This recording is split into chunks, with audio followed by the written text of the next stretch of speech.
Hey everyone, it's Carrie with King Concoctions and it's cold process soap making time.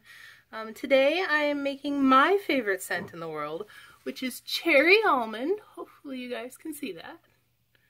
So cherry almond is my absolute favorite scent in the world. I was introduced to it a couple of years ago at a beauty salon of all places. And I fell in love with it and it's my favorite ever since.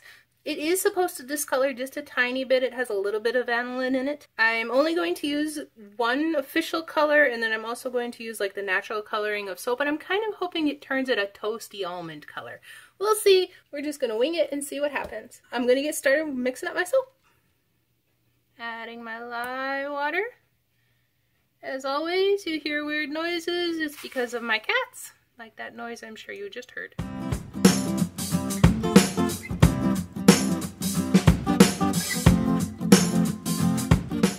Now that I've got trace here, I'm going to pour about half of it off into another container. Just let it be this color for a while.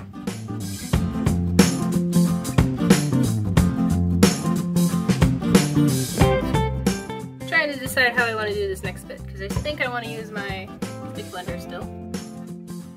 So this is the red color I'm going to use. It's more of a reddish rose color. Hopefully you guys can see that.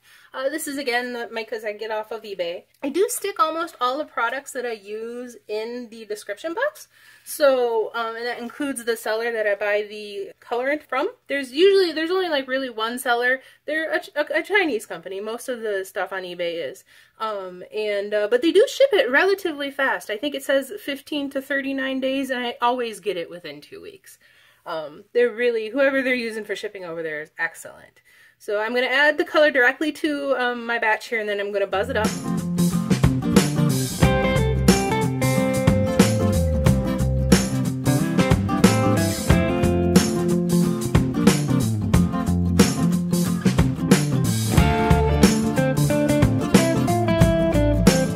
I did forget I didn't add my fragrance oil yet, so give me just a moment.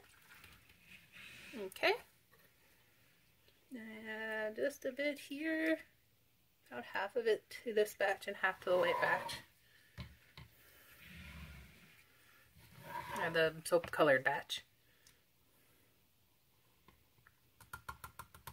I'll just have to mix it in by hand, which is okay with me. That says it does seem to soak beautifully. It went into that batch with no trouble whatsoever. The first ever soap I made with this scent.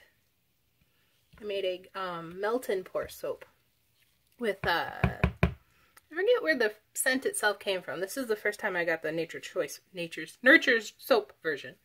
But, so I'm just going to kind of willy-nilly pour it in this mold without too much thought into it. Kind of hoping to do a swirl here shortly, so we'll see. So we're going to pour the pink in first.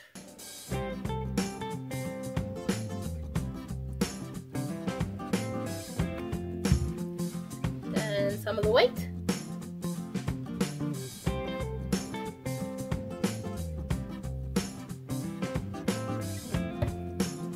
Some more pink.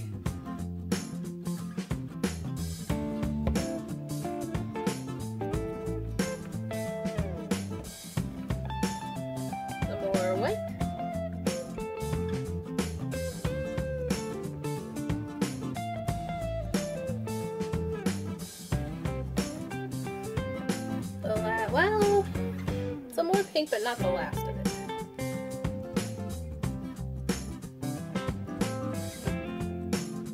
Alright. And the last of the white.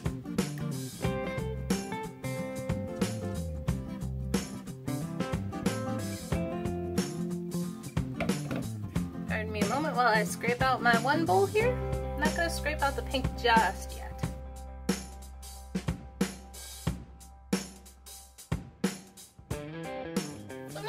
Hanger swirl, but I am going to use a chopstick to just kind of swirl it a little bit inside.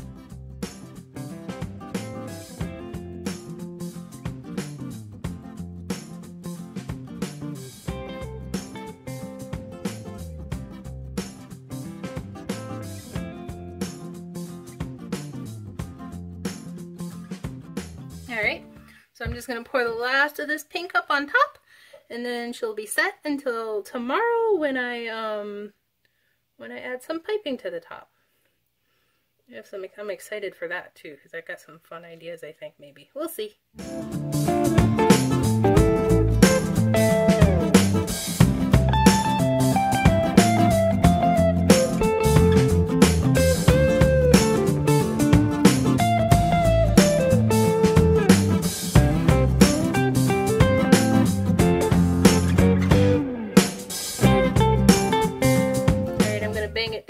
I'll bring it closer so that you can see it, although at the moment it's just pink.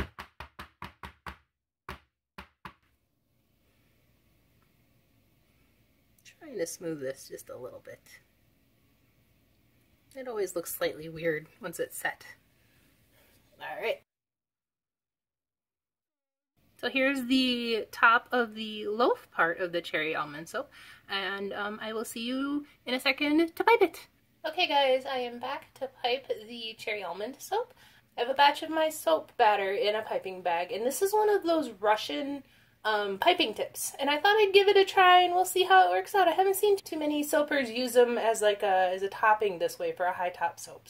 But I'm just gonna get right to it.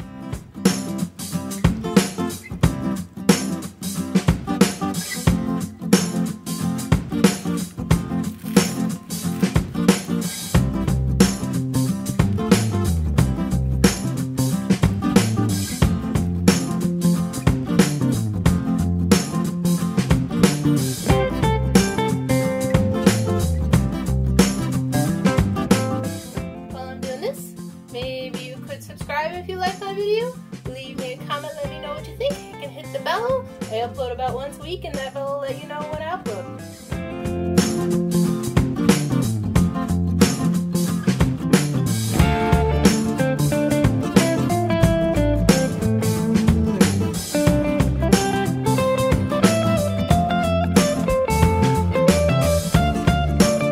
So this particular piping nozzle gives it a very you know, kind of a messy, ribbony look. And at first when I was piping it, I'm like, oh, I don't like this at all. But now that I'm got most of the soap covered here, I think I like it. I think I will use it again. But that's not all. Okay, so I'm going to turn the soap this away. And I also have some Embeds. So these are just some melt and pour Embeds colored with the same mica as before. They're a little bit slippery because I had them cooling in the fridge. I only have 9, and this makes 10 bars, so I am going to be, I'm going to have one bar that doesn't have one, but that's okay.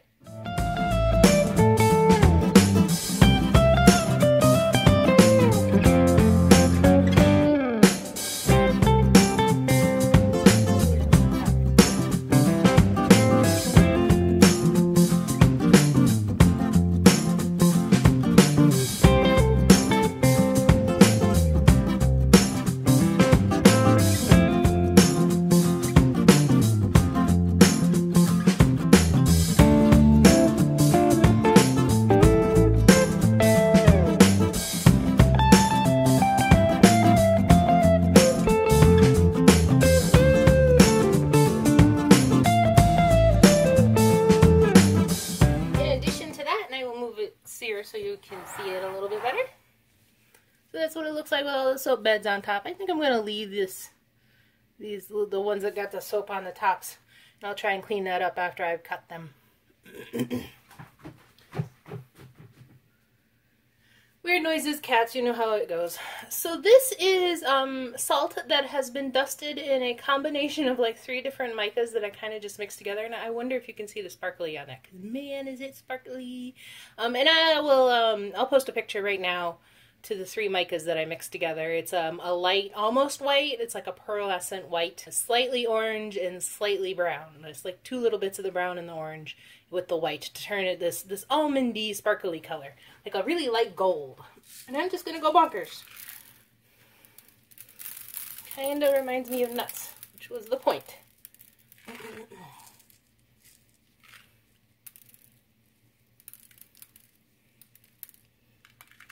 Alright. I'm going to do just a tad bit more here on the side. Alrighty. That's the cherry almond soap. I'm going to let it set up now, and we'll see you when it's ready to cut.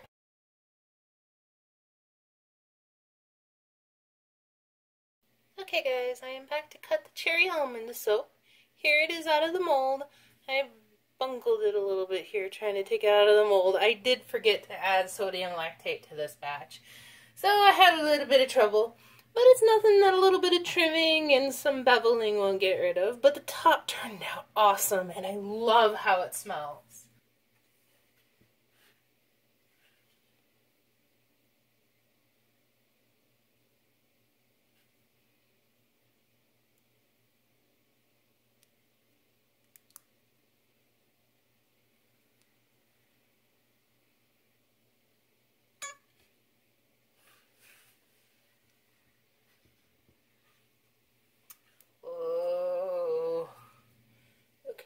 Pretty it turned out. I love the swirl and how the swirl turned out. Top looks a little bit weird on this one, but I'm not too worried about it since this is the one that has the... This is mine. This is my bar. I don't even think this one is going to stay up on its own. I think if I'm going to continue to use this particular mold, or rather these particular sphere molds, or the style I should say, that I will try and find a way to get slightly smaller spheres. These are just slightly bigger than 1 inch, and I do really like the 1 inch bar. Oh no. Looks like maybe we can't do that, because did you see that? It turned it.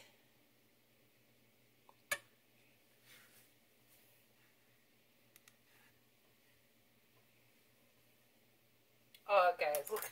If nothing else, I love how the swirl looks. Holy moly. And there's the top. Oops. I'll show you a better top of a cut soap near the end. Oh, I love it. I love it, I love it, I love it, I love it, I love it. I love how it turned out. I don't even remember how I swirled it, but I will do that again in the future. It's been about 4 days since I made this one. I think I am just gonna freehand the cut here. So pardon me a moment while I tweak my cuts so that these bars are a little more, they'll just be a little thicker.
Mica I got from eBay.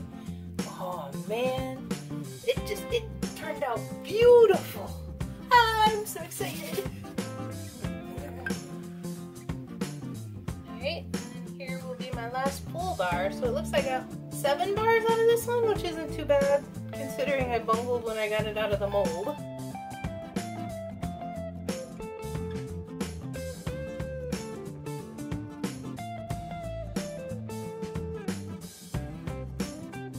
Here's the end piece. Actually, this one will turn out a really nice sample because it's got a little bit of everything here. So that's how the bar looks all together. And then there's the top. So, and you can see these bars are probably a good 1.25 inches wide. So, but those spheres are probably 1.25 inches probably. This one, my favorite swirl, I think. Thank you so much for watching. I'll see you in the next video.